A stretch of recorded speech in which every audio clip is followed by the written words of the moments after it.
La comisión investigadora tiene un nombre más largo, pero para no alargarnos mucho, la comisión investigadora del caso Hermosilla, la diputada Erika Ñanco. ¿Cómo está, diputada? Buenos días, gracias por recibir esta comunicación. Hola, buenos días, ¿cómo están? Empezando ya este lunes, bien temprano. Sí, pues bien temprano y con noticias a este respecto que ocurrieron hasta ayer bien tarde, así es que De hecho, necesariamente esta entrevista era un poquito distinta a como era un poquito antes de que yo me durmiera. Pero bueno, partamos por ahí, en diputada. Vamos a volver a lo que originalmente nos había convocado, pero anoche, por primera vez, o al menos de una manera así de elocuente, el ministro de Justicia, Luis Cordero, estableció un criterio ya no solamente respecto a Muñoz, sino también respecto a Yáñez. ¿Qué comentarios le merece aquella afirmación? me parece positivo, creo que es una buena señal hacia la ciudadanía que espera que los casos de corrupción sean tomados en consideración de la misma forma o que sean juzgados con la misma vara, como se dice. Y que no exista una justicia para unos y una justicia para otros, que yo creo que eso es como la sensación de impunidad que se lleva o que se extrapola hacia la ciudadanía, que creen que porque hay alguien que está en un alto cargo, ya sea de carabineros, de generales, de política misma, qué sé yo, nunca la justicia opera de la misma manera. Entonces, estas son buenas señales, a mi parecer, porque no podemos tener a personas que han estado involucradas en posibles casos de corrupción, que claramente la investigación debe seguir, la fiscalía debe seguir con su investigación, pero me parece positivo la medida que toma el ministro Cordero. Sí, específicamente respecto, porque bueno, el caso del general Yáñez no es corrupción, sino son derechos humanos, ¿no? Exactamente. Sí, en el caso específico del general Yáñez, cuando el ministro Cordero dice ayer, esperaría que el general Yáñez evalúe su renuncia antes de ser formalizado, es decir, antes del 7 de mayo. ¿Usted cree que es viable la continuidad del general Yáñez? Al decirlo de la manera en que lo dijo el ministro, de alguna manera, se lo pregunto, ¿no obligaría a que el general Yáñez, en vez de renunciar antes del 7, renuncie en las próximas horas? Hoy, para decirlo más directamente. Claro, si el general Yáñez efectivamente estuvo involucrado en estos casos de violación a los derechos humanos graves, siempre las violaciones a los derechos humanos son graves, por supuesto, pero me imagino que también en base a lo que la ciudadanía espera, en base a todas las víctimas de trauma ocular, en base a todas las personas que estuvieron en estos espacios levantando protestas por un Chile más justo, claramente me imagino que debiese tomar acciones al respecto y ser mucho más consciente y tomar la renuncia voluntaria antes que sea el presidente de la República quien se la solicite. Si bien es el presidente el que está mandatado para hacer este tipo de solicitudes, claramente a mí me parece que tanto Yáñez como Muñoz no pueden estar en estos cargos de directores generales de Carabineros, considerando que la institución de Carabineros no puede verse creada por los altos mandos. Eso es algo que en ningún caso debiese suceder, y no podemos tampoco manchar como la imagen de Carabineros, por así decir, porque finalmente quienes son los que más sufren las consecuencias son aquellos carabineros que están día a día en las calles protegiendo a la ciudadanía, ya sea del crimen organizado o de distintos tipos de delitos. Yo lo digo también como una sobrina de un carabinero, como se dice comúnmente, un Paco Razo.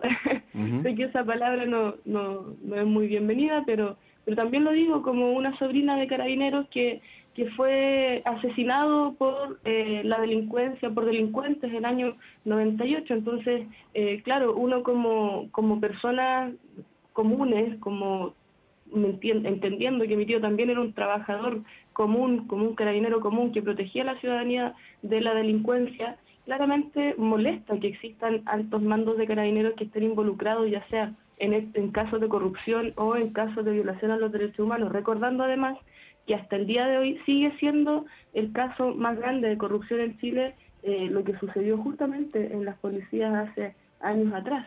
Así que nada, en estos casos me parece competente que los altos mandos de carabineros están involucrados en estas situaciones, tomen las armas por sus manos, en el buen sentido me refiero, Sí. y que renuncien a sus cargos por el bien de todos esos carabineros que están día a día trabajando por el bien del Chile. Ujú.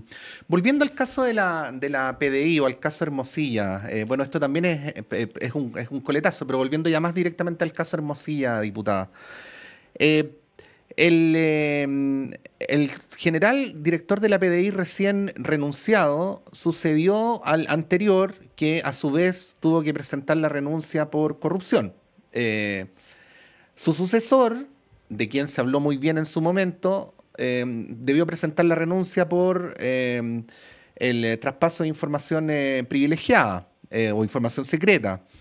Eh, ¿Qué se hace en ese caso, no? Porque parecería ser tal como ocurrió alguna vez en Carabineros, que la mera sucesión, es decir, que venga el de más abajo, no logra cortar el problema institucional, ¿no? Con todos los coletazos que esto tiene en términos de credibilidad, tanto dentro como fuera de la institución. ¿Qué es lo que debería hacer, en su opinión, el gobierno o cómo debería ponderar la sucesión del recién renunciado director Muñoz?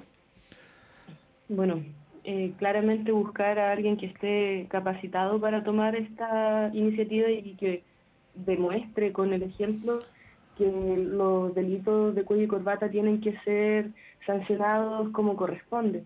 El caso de Hermosilla es un caso bastante importante, fíjate, porque es una investigación por eventuales abusos económicos y falta a la probidad, en la cual se desata esto a partir de audios que se habla de pagos a funcionarios para obtener información privilegiada y favores económicos a empresarios. Hay delitos graves en este caso, hay lavado de activos, hay fraude, evasión tributaria, corrupción.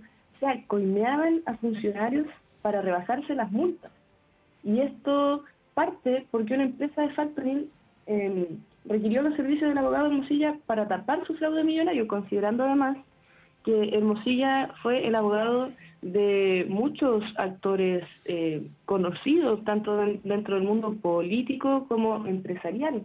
Y acá se vincula directamente al ex gobierno del expresidente Sebastián Piñera. Y quiero ser bastante tajante en este punto, porque si Luis Hermosilla, considerado un tremendo abogado por muchos personeros del mundo de la política empresarial, estaba coimeando para poder obtener información privilegiada, y en esto se involucra a la policía de investigaciones para entregar la información privilegiada, o sea, esto es una vulneración a la seguridad del Estado, es una vulneración hacia los derechos más fundamentales que tiene la gente para mantenerse segura, porque entonces aquí es donde nos damos cuenta que los delitos de cuello y corbata tienen solamente una caída para un lado y no para el otro.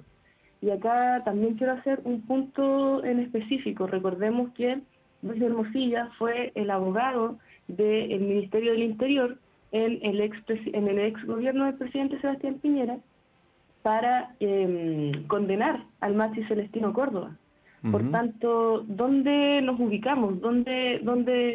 ¿Cómo se vincula esta cuestión? O sea, una clase que está manipulando a las instituciones del control del Estado, como el Servicio de Impuestos Internos o la propia PDI, y también manipula las instituciones de mercado como la libre competencia, o sea, a través de los casos de colusión, como por ejemplo el caso de la deuda, el caso de la Polar.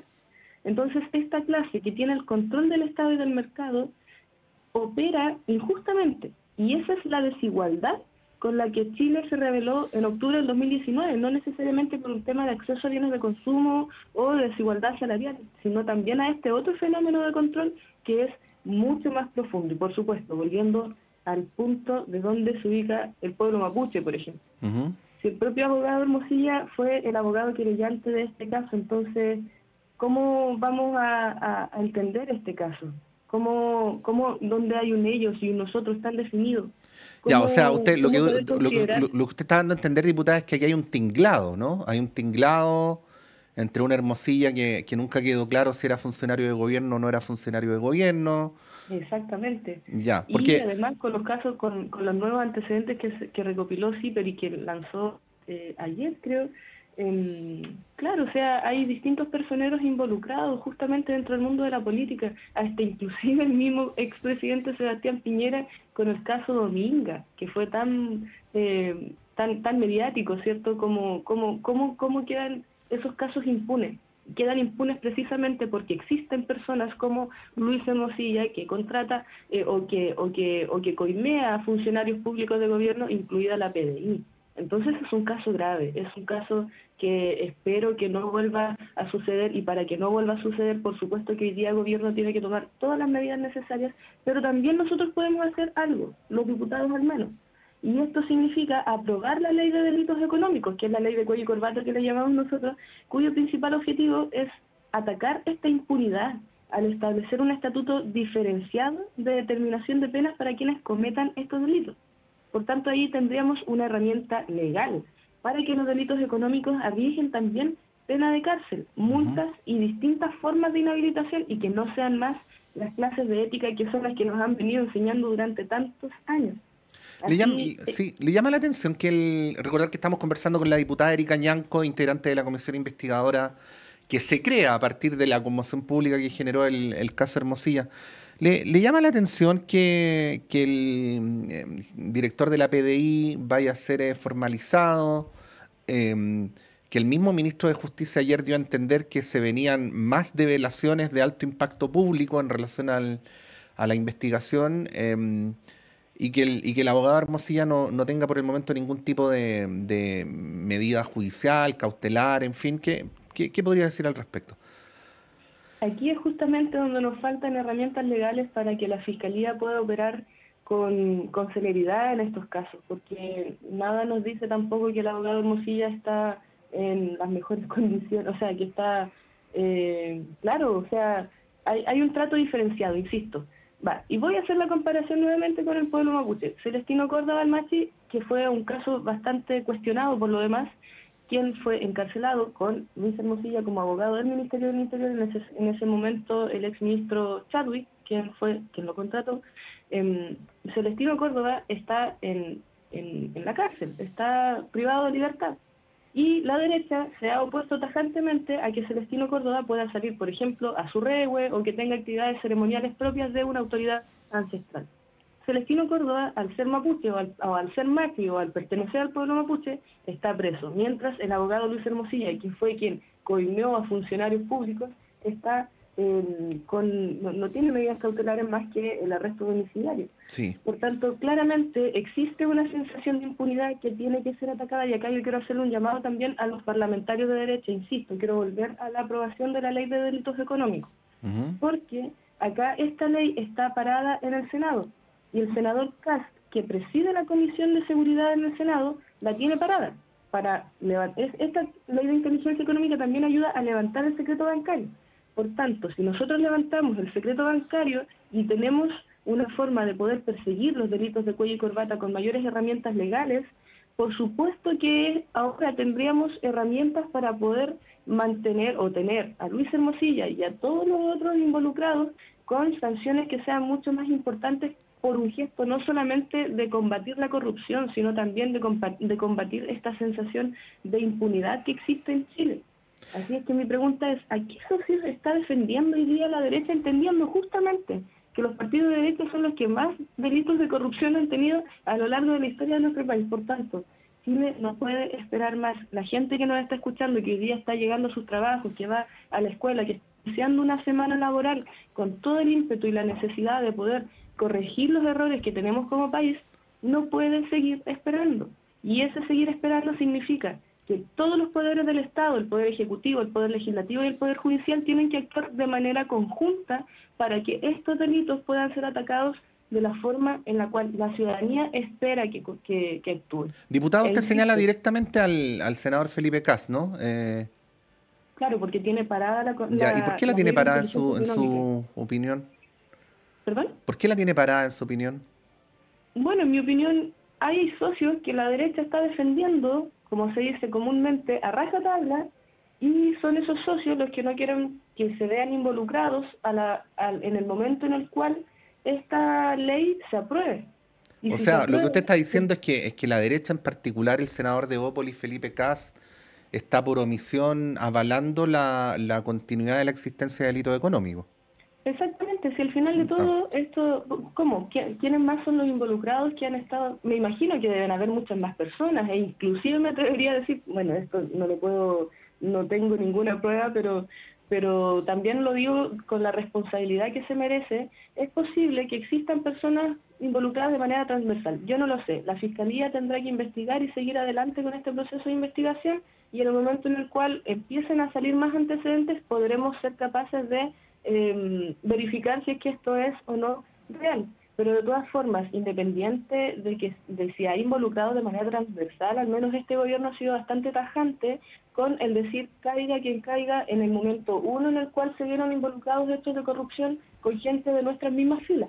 Y creo que esa ha sido la línea fundamental de gobierno para poder tener el ejemplo, a través del ejemplo, demostrar que este gobierno no está avalando la corrupción en ninguna de sus medidas, en ninguna de sus aristas, y en ninguno de los casos. Por tanto, presenta el proyecto de ley de inteligencia económica que está parado. Y aquí, insisto, si el senador Kast realmente quisiera que que los temas de corrupción y que la probidad pudiese ser una línea dentro de la forma de actuar, y no necesariamente, ojo, no necesariamente por ir en pos del gobierno, esto es en pos de la ciudadanía, de la gente que está esperando afuera, que nos está escuchando y que tiene esta sensación de inseguridad, porque finalmente nos hablan todos los días de la seguridad de las calles, de que el crimen organizado, qué sé yo, pero esto también tiene que ver con seguridad.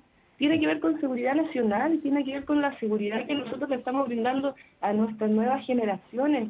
¿Cómo vamos a pensar que por ejemplo, el mismo caso Dominga, que estaba involucrado un tema medioambiental, o sea, por beneficios económicos de unos pocos, se están involucrando la calidad de vida de las personas? Y Sí. acá no podemos hacer omisión al respecto. Yo hago un llamado al senador Felipe Kast a que le dé para que levante este proyecto de ley de inteligencia económica, porque además, involucrando el levantamiento del secreto bancario, podemos dar con la ruta del dinero, que es lo que muchos hablamos, e incluso lo hablamos el año pasado cuando estuve en la Comisión Especial Investigadora del caso de incendios, cuando se incendió la Araucanía, el sur de Chile, del robo de la Sí. madera, cuando teníamos que dar justamente el robo de la madera, no tenía que ver necesariamente con quiénes son los que hoy día están tomando detenidos, sino dónde está la ruta del dinero. Y ahí nos percatamos justamente que hay una seguidilla de acciones que involucran al Servicio de Impuestos Internos, a la CMF, que es la Comisión de Mercado Financiero, por cierto, etcétera, entre otros. Entonces, claro, ahí nos falta mucho que hacer, y en ese mucho que hacer tenemos la responsabilidad política, social, de entregarle a la ciudadanía la seguridad que nosotros estamos trabajando por el bien de Chile. Diputada, yo sé que lo ha dicho lateralmente, pero se lo pregunto directo. Los 5 casos de filtraciones que conocemos hasta el momento y que los dio a conocer CIPER en las comunicaciones por WhatsApp entre el entonces director Muñoz y el abogado Hermosilla, involucran o directamente al expresidente Piñera o a sus aliados, ¿no? Hay uno que tiene que ver con Dominga, que usted lo mencionaba, otro tiene que ver con los casinos en Joy, y luego, bueno, Felipe Guevara, Raúl Torrealba, bueno, en fin, Piñera y sus aliados, ¿no? Sí, el expresidente ya no está para responder por esta situación. ¿Quién debería No, dar explicaciones por esto? ¿O a quién haría usted un llamado más allá de la investigación judicial, que obviamente sigue su curso? claro, tienen que haber involucrados políticos. Por supuesto que la investigación judicial tiene que seguir adelante. Yo apuntaría al ex eh, ministro del Interior, Andrés Chadwick, porque también fue una persona involucrada dentro de los casos más relevantes de los que sucedieron, al menos dentro de lo que involucraba, por ejemplo, el Maxi Celestino Córdoba o el mismo asesinato de Camilo Catrillanca, que se da justamente cuando él era ministro del Interior, con carabineros involucrados. Entonces, acá hay una sensación de impunidad. Cada vez que se habla de gente que pertenece al pueblo mapuche o que son mapuche o lisa y llanamente han estado involucrados en casos como estos, como que no pasará nada. No sucede nada. Los presos siguen encarcelados, muchos de esos mapuches que están recién en proceso de investigación, están imputados, ni siquiera están condenados. Entonces, queda esta sensación de impunidad que no es justa, que no nos merece lo que, como en Chile se está viviendo la sensación de justicia o de injusticia. Yo apuntaría ahí, pero por supuesto que también deberían haber otros involucrados. Lamento mucho que el expresidente Sebastián Piñera no pueda haber, por así decir, no pueda ser la persona que hoy día esté siendo investigada por estos casos. Pero claro, esto tiene que tener una bajada política para que la gente no quede con esta sensación de impunidad. E insisto, nosotros tenemos mucho por hacer aún. La Comisión Especial Investigadora, en la cual yo soy parte de ella, se pidió más plazo porque faltan aún actores que se presenten, como por ejemplo la ministra del Interior, y también quiero recalcar que esta no es una investigación penal, por lo tanto no serán responsables individuales, pero lo que sí es que se han detectado debilidades institucionales, como la falta de profesionales en algunas áreas y la necesidad de mayores herramientas para la persecución, lo que redunda en una necesidad muy clara de que la derecha no quiera aceptar. Hoy día lo que necesitamos es más y mejor Estado. Yo espero que dentro de las conclusiones de esta Comisión Especial Investigadora también esté la necesidad de darle celeridad a este proyecto de ley, insisto, de la ley de inteligencia económica, que involucra muchos factores que nos ayudarían a tener mejores herramientas estatales para abordar esta crisis de institución que podemos definir, quiero ser tajante en esto, no es una crisis institucional que se dé en este gobierno, ojo, es una crisis institucional que viene de años y que finalmente es como la bola de nieve, o sea, como no se ha tratado antes de manera eficiente, hoy día nos llegan estos casos en los cuales se desata una ola de controversia al respecto, pero que finalmente está bien que sucedan, porque también depende de nosotros ver cómo abordamos esto de una manera eficiente. Si somos capaces de abordar esto a través de proyectos de ley que nos permitan perseguir la corrupción, los delitos de cuello y corbata y aportar a mayor transparencia y progresividad, entonces debemos seguir con ese tipo de acciones. Yo creo que eso es algo importante. El gobierno ha estado tomando las medidas necesarias para abordar esta situación. Quizás podríamos tomar otro tipo de medidas, como por ejemplo, llevar o presentar como querellarse como por ley de seguridad del Estado, entendiendo que esto es una falta a la seguridad del Estado, pero todavía quedan muchas más acciones que podemos ir conversando y que espero que se puedan ir desarrollando a lo largo de todo este proceso. Por supuesto, también seguir fortaleciendo a Fiscalía, al Ministerio Público, para que las investigaciones como estas puedan tener mayor celeridad y que puedan tener finalmente una respuesta que sea beneficiosa para la gente que nos está viendo y escuchando en estos momentos. Diputada Erika Ñanco, muchas gracias, que tenga un buen día y una buena semana. Muchas gracias a ustedes, igual, que estén muy bien. Saludos a todos. Ahí está la diputada integrante de la comisión investigadora no se llama caso Hermosilla, lo hemos dicho, pero es la comisión que se creó luego del conocimiento de los audios del abogado Hermosilla ustedes recordarán, pues, ¿no? Con otras dos personas. Bueno, dando su señalamiento, como hemos dicho, lo de la PDI tiene un rumbo, de alguna manera genera una carambola con lo del general director de Carabineros, y ahora, ¿qué es lo que se viene, no? ¿Qué es lo que se viene? Bueno, lo que se viene, en parte, lo vamos a